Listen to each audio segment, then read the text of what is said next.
C'est parti! Ravi de vous retrouver sur la chaîne Akihabara 42 après une longue absence. J'espère que vous allez bien.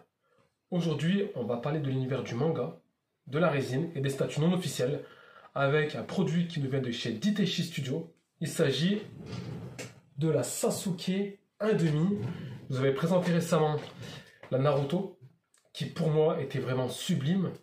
Mais alors là je ne sais pas quoi vous dire. Il n'y a pas de mots. Elle pète, elle tue, elle est sans défaut, elle est très lourde. Malheureusement, il y a deux cartons qui prennent de la place, on ne sait même plus où les mettre. Celle-ci, un ami me l'a prêtée. Il l'avait précommandée au mois de décembre, si je dis pas de bêtises, au prix de 475 €, 480 €, quelque chose comme ça. Elle est arrivée en l'espace de 2 mois, parce qu'elle a été envoyée février, on est quasiment début avril, donc il a fallu 2 mois. Il me l'a prêtée pour la vidéo. Qu'est-ce que je peux dire à part que merci Diteshi Studio pour un prix très convenable. Vous avez une pépite. Là-dessus, il n'y a rien à dire. Pour moi, celle-ci, elle est sans défaut. Que ce soit le sculpt, le paint, tout, elle est sans défaut. J'ai vu qu'ils allaient faire une Gojo d'ici très peu de temps pour 1,14 m. Donc ça va être encore un truc de plus volumineux. Là-dessus, on est sur du 105 cm et on est sur du 30 kg approximativement. Elle existe en 3 formats. Vous avez la 1/6, la 1/4 et la 1/2. Mais au vu du ratio et la différence entre le 1/6 et la 1/2, si vous avez de la place, n'hésitez pas. Franchement, foncez. Le tirage, je ne l'ai pas en tête, mais je crois que c'était pas plus de 200, il me semble. Faudrait que je me renseigne sur ça. Elle va accompagner donc la Naruto qui est sortie précédemment. Elle est ultra fidèle à l'univers de Naruto Shippuden. Je suis pas Naruto, mais franchement, quand je vois un produit comme ça, je me dis le jour où il nous sort du Dragon Ball comme ça, à des prix de fou, sur des formats de fou, à ce moment-là, j'accepterai certainement de reprendre une partie de la collection. Mais d'ici là, on va s'en tenir à Naruto pour aujourd'hui. Je vais vous la présenter en détail.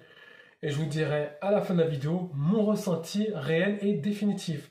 N'hésitez pas à commenter, partager, abonnez-vous, c'est important. Et on est parti pour la présentation de Sasuke. C'est parti les amis. Pour changer, on va attaquer directement par la tête. Donc comme vous le voyez, regardez-moi ça. C'est vraiment un sans faute. Les tatouages sont... ils sont fous. Elle n'a pas un seul défaut. Mais quand je dis pas un seul, elle a vraiment 0 défaut. Les proportions, c'est vraiment très propre. Les cheveux, regardez-moi ça. C'est le top. C'est le top. Au niveau de la ceinture aussi, j'ai rien à redire. Tout s'emboîte facilement, tout se clipse très rapidement. Même au niveau des pieds, les orteils, tout est bien dessiné. Au niveau de la base, c'est du 20 sur 20. Regardez-moi ça, c'est du 20 sur 20. Allez, on va chipoter, on va dire que le seul inconvénient, c'est la place.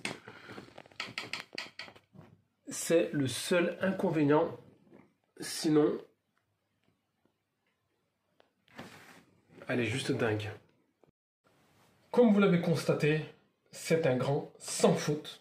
Il n'y a vraiment rien à redire. À part la taille, j'ai envie de dire que c'est vrai que ça prend beaucoup de place. Ce sont des pièces juste fantastiques et juste magnifiques. Ce sont des studios qui mériteraient justement d'avoir les licences, les ayants droit, pour pouvoir produire ces produits et les proposer en boutique dans le monde entier. Malheureusement, ce n'est pas le cas comme vous le savez. Le nom officiel reste toujours à débattre, même si on voit que les studios officiels nous font de grosses blagues. Voilà les amis, on a fini d'en parler. J'espère qu'ils vont continuer sur la gamme Naruto avec des personnages que je ne connais pas et que je prendrai plaisir à découvrir avec vous dans les vidéos. Écoutez, prenez soin de vous. Prochaine vidéo, buste 1-1, Armian Studio, boubou. Et là, ça va être un truc de fou, de dingue. Vous n'allez pas en croire vos yeux. A très bientôt sur la chaîne Akihabara 42.